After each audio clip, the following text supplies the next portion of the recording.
waraana addunyaa lammaffaa booda biyya Suuriyaa awwaannissi mukkeenii fi biqiltoolee akkasuma midhaan oomishaa hunda isaatu balleessee fixe.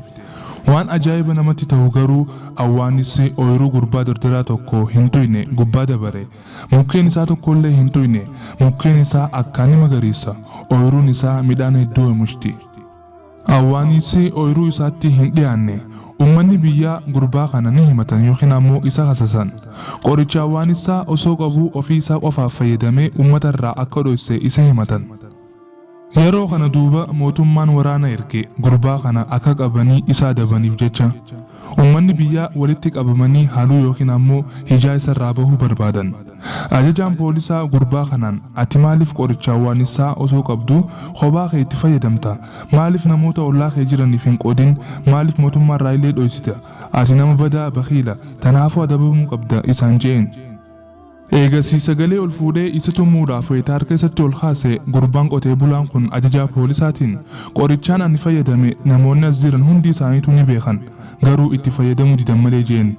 Ajajaan poolisaa maali qorichi kun kan ati baantu jeen. Gurbaan qotee bulaa kun qorichi zakaadha jeen.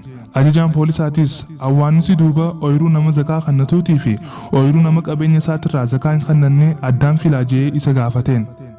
Gurbaan qotee bulaa kunis atummaan mee jarrabii ilaali jeen.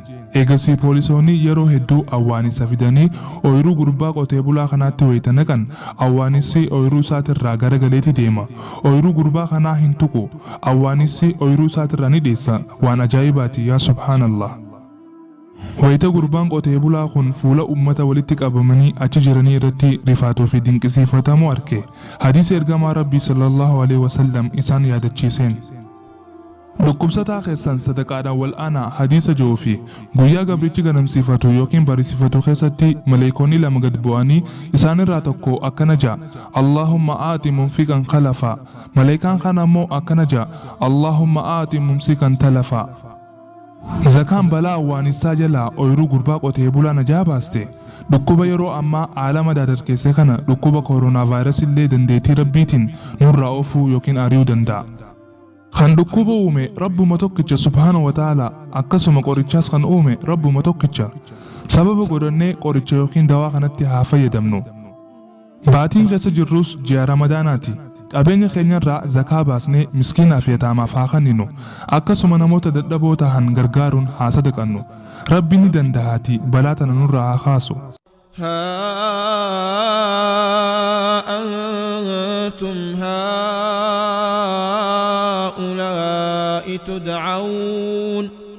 تدعون لتنفقوا في سبيل الله فمنكم من يبخل ومن يبخل فإنما يبخل عن نفسه والله الغني وأنتم الفقراء وإن تتولوا يستبدل قوما غيركم ثم لا يكونوا أمثالكم